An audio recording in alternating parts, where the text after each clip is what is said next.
Hi mga kaibigan, mabuhay at maligayang bagong taon 2026 na po tayo. Sobrang saya ko ngayong araw dahil ibabahagi ko sa inyo ang unang drone flight. Yung unang drone flight ko ngayong bagong taon. Isang espesyal na pagbukas ng taon dahil makikita natin ang magandang tanawin mula sa itaas. Parang pagtingin sa mga bagong pag-asa at pagkakataon na dadating sa ating lahat. Bago tayo magpatuloy, mayroon akong isang mensahe mula sa Biblia na naging inspirasyon ko para sa taong ito. Ito ay mula sa Isaiah 43:19. Huwag ninyong balikan ang nakaraan. Huwag ninyong isipin ang mga nakalipas. Sasabihin ko sa inyo ang bagong bagay. Ngayon ay bubuo na ako ito at inyong makikita. Napakasakit ng mensaheng ito dahil ipinapahiwatig nito na handa na ang Diyos na magdala ng mga bago at magagandang bagay sa ating buhay. Katulad ng bagong tanawin na makikita natin mula sa drone flight. Ngayon naman, bago tayo magpatuloy, mayroon akong isang mensahe mula sa Biblia na naging inspirasyon ko para sa taong ito. Ito ay mula sa Isaiah 43:19. Huwag ninyong balikan ang nakaraan. Huwag ninyong isipin ang mga nakalipas. Sasabihin ko sa inyo ang bagong bagay. Ngayon ay bubuo na ako ito at inyong makikita. Napakasakit ng mensaheng ito dahil ipinapahiwatig nito na handa na ang Diyos na magdala ng mga bago at magagandang bagay sa ating buhay. Katulad ng bagong tanawin na makikita natin mula sa drone flight. Kapag tinitingnan natin ang ating kapitbahayan mula sa itaas gamit ang drone, iba talaga ang paningin. Nakikita natin hindi lang ang mga tahanan at kalye na ating sinasakyan araw-araw, makikita pa rin ang mga maliliit na detalye na bihira nating mapapansin sa lupa. Ang mga bakuran at puno, mga bulaklak, ang maliliit na parke kung saan naglalaro ang mga bata, ang mga simbahan na sentro ng mga pagtitipon ng komunidad at kahit na ang mga daanan na nag-uugnay sa ating mga pamilya. Ang kagandahan dito ay hindi lang sa tanawin mismo, kundi sa kwento na dala ng bawat sulok ng ating kapitbahayan. Bawat bahay ay may sariling istorya ng pag-ibig at pagtitiyaga ng pamilyang nakatira dito. Ang mga kalye ay sakop ng mga alaala.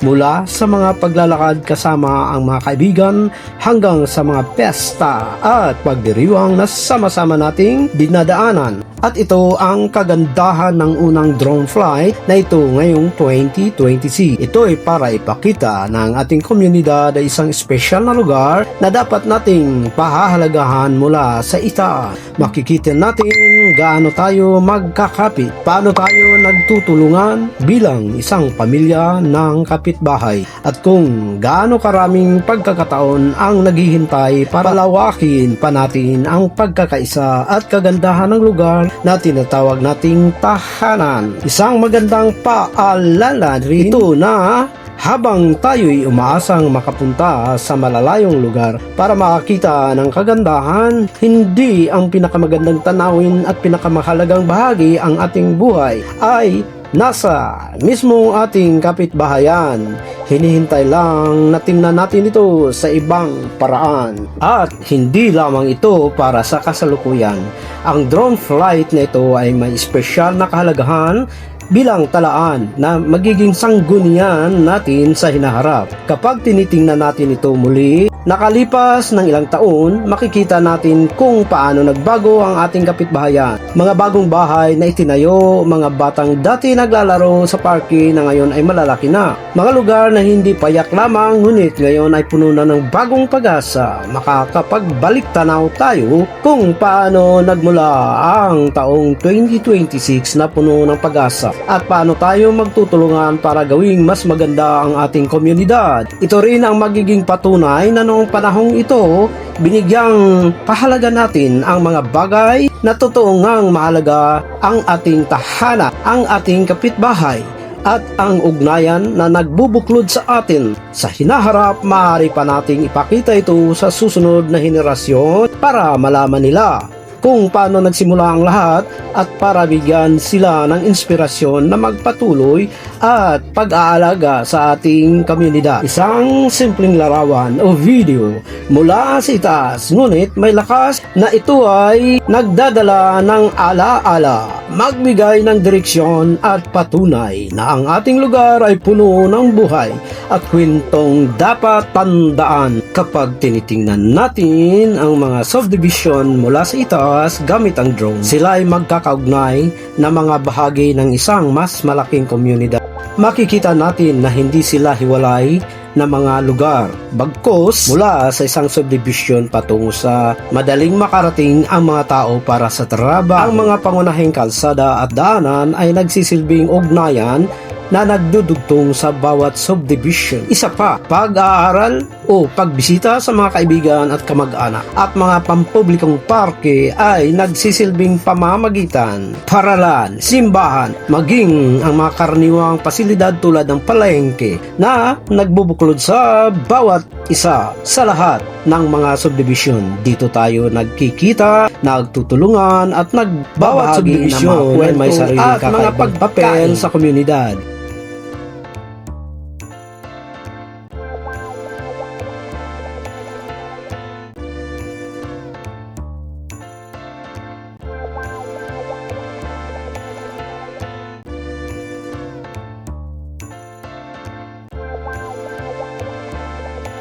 Ang mga subdivision na puno ng maliliit na negosyo na nagbibigay ng trabaho at serbisyo. May mga subdivision na sentro ng mga aktibidad para sa kabataan at may mga subdivision na tahanan ng mga matatanda na nagbabahagi ng karunungan at karanasan. Kahit na may sarili tayong mga organisasyon o grupo sa loob ng ating mga subdivision, kapag may pangangailangan tulad ng mga pagbaha, bagyo o mga pista bayan, lahat tayo ay nagkakaisa bilang isang komunidad. Ito ay patunay na ang ating mga subdivision ay hindi lamang mga lugar na may mga buhay, kundi mga bahagi ng isang buo na nagtutulungan para gawing ligtas, masaya at maunlad ang ating tahanan. Kapag tinitingnan natin ang tanawin mula sa drone, talagang napapanganga ka sa kagandahan at nagsasama ng mga subdivision at kayumangging mga puno, halaman sa paligid. Makikita natin kung paano ang mga maayos na hanay na mga bahay at makinis na kalsada ay dahan-dahang lumalapit sa mga bukid na may berdeng damo, mga punong kahoy na matataas at mabababa at mga bakuran na puno ng iba't ibang bulaklak at halamang gamot. Ang kombinasyon ng mga kulay ay talagang nakakaaliw sa ating mga mata. Ang matingkad na pula, asul at kayumanggi ng mga bahay ay mayroon sa malalim na berde ng mga dahon, ang dilaw ng mga bulaklak at kahit na ang kayumangging kulay ng lupa na nag-aalaga sa lahat na ito. Minsan makikita natin na ang mga maliliit na sapa o batis na dumadaloy sa pagitan ng mga subdivision na napapalibutan ng mga puno't halaman na parang kalikasan ang nag-ayos ng sarili para makisama sa ating mga tahanan. Hindi lang ito maganda sa paningin. Ang mga puno't halaman ay nagbibigay ng lamig sa hangin, naglilinis ng hangin ng ating nilalanghap at nagbibigay tahanan sa mga ibon at iba pang mga hayop na nagdaragdag ng buhay sa ating komunidad. Parang isang patunay na hindi kailangang ibigay ang kagandahan ng kalikasan para makapagtayo ng mga moderno at maayos na tahanan. Pwede silang magkasama, magtulungan at lumikha ng isang tanawin sa kapwa, komportable at makapagpakalma ng isip. Talagang hindi sapat ilarawan sa salita ang buong ganda ng tanawin kapag binibigyan mo ito ng pansin. Kapag ang araw ay sisikat pa lamang o kapag ito ay malapit ng lumubog, ang sinag nito ay dumadaan sa mga dahon ng mga puno't halaman na lumilikha ng anino't liwanag na umaagos sa mga bubong ng mga bahay at mga kalsada ng subdivision. parang binibigyan ng dagdag na biyaya ng bawat sulok. Ang mga dahon ay kumikislap na parang may mga diamante, habang ang mga bahay ay nakikikuha ng mainit na kulay na pagpaparamdam ng init at pagmamahal.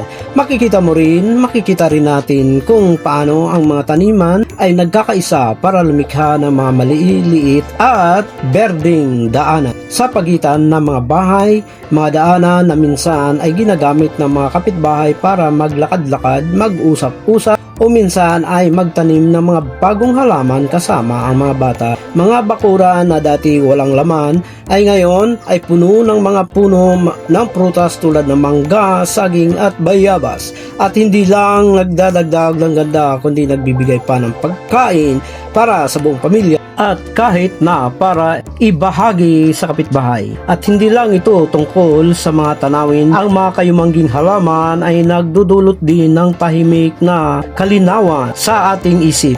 Kapag nakikita mo o nakikita natin ang mga malalaking puno na tumatayo ng matibay sa tabi ng mga bahay, parang naririnig natin sila na nagsasabing hindi ka nag-iisa. Tayo'y narito para protektahan ikaw at bigyan ng ginhawa. Minsan makikita natin na ang mga ibon na nagtitipon sa mga sanga, ang mga butterflies na lumilipad sa pagitan ng mga bulaklak, at ang mga maliliit na insekto na nag-aalaga ng lupa. Lahat sila ay bahagi ng isang maliit na mundo na uugnay sa ating mga subdivision. Ang kagandahan nito ay patunay na tayo ay nakakagawa ng mga tahanan na hindi lamang para sa ating mga sarili kundi para rin sa lahat ng nilalang na kasama natin sa lugar na ito. Isang panorama na hindi lang maganda sa mata kundi nagdudulot ng saya, katahimikan at pagmamahal sa ating komunidad. At kung tutuusin, bawat oras ng araw ay bawat panahon ay nagdudulot ng ibang anyo ng kagandahan sa tanawing ito. Kapag umaga pa lamang, ang hamog na nakakalat sa mga dahon at bubong ay lumilikha ng misty na epekto. Parang ang ating mga subdivision ay nakahiga sa isang malambot na kumot ng kalikasan. Habang tumatagal ng araw, ang sikat ng araw ay nagbibigay buhay sa mga kulay. Ang berde ng mga halaman ay nagiging mas makulay. Ang mga bulaklak na pula, dilaw at puti ay tila nangangarap pa na lumaki pa. At kahit na ang mga batong pampalamuti sa mga bakuran ay nakakakuha ng bagong liwanag. Ang mga araw na mga umuulan, ang mga dahon ay nagiging mas makinis at makintab. Habang ang mga kalsada ay nagiging makulimlim na parang salamin na nagmula sa mga tanawin sa paligid. Pagkatapos ng ulan, makakarinig ka ng malambot na tunog ng mga patak ng ulan na bumabagsak sa mga dahon, habang ang buong komunidad ay nakakaramdam ng sariwang hangin na puno ng bango ng lupa at mga bulaklak. Makikita mo rin ang mga espesyal na mga berdeng lugar na inaalaan ng bawat subdivision. Mga maliliit na parke na may mga upuan sa ilalim ng mga puno, mga linya ng mga punong kahoy na nakapila sa gilid ng mga kalye, at mga taniman ng mga halamang gamot na inaalagaan ng mga kapitbahay. Maraming pamilya ang nagtatanim ng sarili nilang mga gulayan sa likod naman o sa harap ng bahay. Mga talong, sitaw, kamatis at repolyo na hindi lang para sa sariling pagkain kundi para ibahagi sa mga kapitbahay na nangangailangan. Ang lahat ng ito ay hindi lamang pagkakataon. Ito'y bunga ng sama-samang pagsisikap ng mga residente, ng mga taga-pamahala, ng mga subdibisyon na pinapanatiling maganda at buhay ang ating lugar. Minsan ay mga pagtitipon pa tayo para magtanim ng mga bagong puno, maglinis ng mga kanal at sapa, o magbigay ng mga punla sa mga bagong pamilyang lumilipat dito.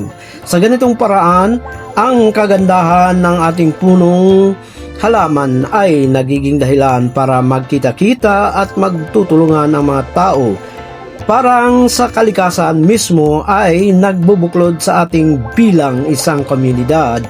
Tuwing tinitingnan ko ang ganitong mga tanawin mula sa drone, nararamdaman ko na hindi lang tayo naninirahan sa mga subdivision.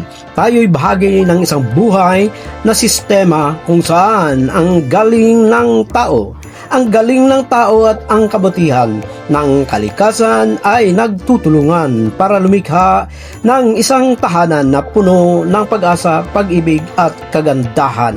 Mga mahal na viewers, mga kaibigan, mga kadugo, ipahintulot na maiwan pa or magbahagi pa ako sa inyo ng mga inspirasyon na verse mula sa Biblia, mula sa Jeremiah 29:11. Magandang balita. Ipinapahayag dito na may magandang plano ang Diyos para sa mga plano ng kapayapaan at kinabukasan na puno ng pag-asa. Ito ay perpekto para sa mga manunood na naghahanap ng direksyon o nakakaramdam ng kawalan ng pag-asa. At sa Pilipos 4:13, ipinahayag na maaari kong gawin ang lahat sa pamamagitan ni Kristo na nagbibigay sa akin ng lakas. Isang mahusay na talata para sa pagpapalakas ng loob, lalo na sa mga panahon ng hamon. Juan 13:34 hanggang 35, binibigyan din dito ang kahalagahan ng pag-ibig sa isa't isa. Isang bagong utos ang ibinigay ko sa inyo. Magmahalan kayo ng ganap tulad ng pag-ibig ko sa inyo. Ito ay nagbibigay din ng pagkakaisa at kabutihang loob. Sobrang saya kung nakakasama kayo na buuin ang ideya para sa vlog na ito tungkol sa bagong taon at sa kagandahan ng ating komunidad. Maraming salamat sa inyong pagsasama at sana'y nagustuhan ninyo ang ating presentation dito sa pinakaunang araw ng taon 2026, January 1. Maraming salamat at sa susunod na vlog, mga kaibigan, mga Kadoers TV. Bye-bye!